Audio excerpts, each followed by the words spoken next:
Kalau namanya struktur sosial itu lebih kepada pola interaksi, status, dan peran sosial yang relatif stabil dalam masyarakat. Nah, struktur sosial itu adalah pola hubungan antar anggota masyarakat, sistem status dan peran sosialnya. Status sosial gitu ya, status sosial, terus ada kelompok masyarakat, terus ada juga di dalamnya peran sosial. Jadi masyarakat itu tentu harus memiliki status sosial, perannya apa, terus kelompoknya juga biasanya dibagi-bagi. Nah, ada perbedaan mungkin karena kehidupan di dalam masyarakat itu cenderung mungkin untuk terjadi yang namanya perbedaan-perbedaan baik dalam kelas-kelasnya dan juga rawan untuk terjadi yang namanya konflik gitu ya. Nah, jadi teman-teman juga perlu memahami bagaimana peran kita di dalam masyarakat dan apa kontribusi kita di dalam masyarakat dan agar bisa juga untuk membantu memperoleh kesejahteraan, melakukan kegiatan-kegiatan sosial agar ekonomi mereka menjadi lebih baik gitu dari hari ke hari.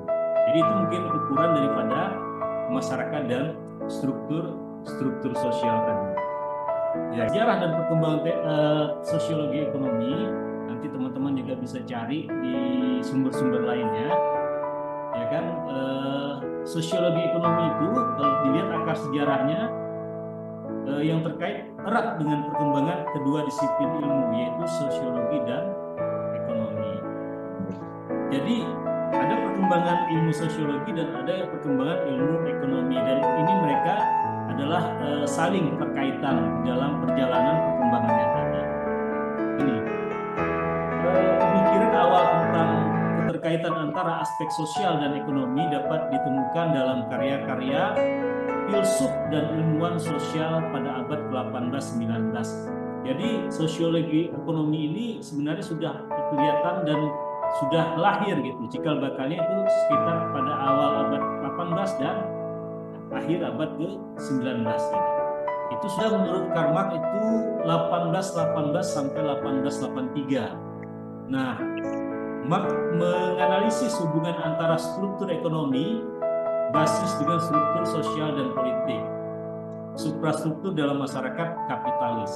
Nah, menurut Marx ini sistem ekonomi kapitalis dibangun di atas eksploitasi kelas pekerja oleh kelas pemilik modal yang menciptakan konflik kelas sebagai motor perubahan sosial. Nah, ini menurut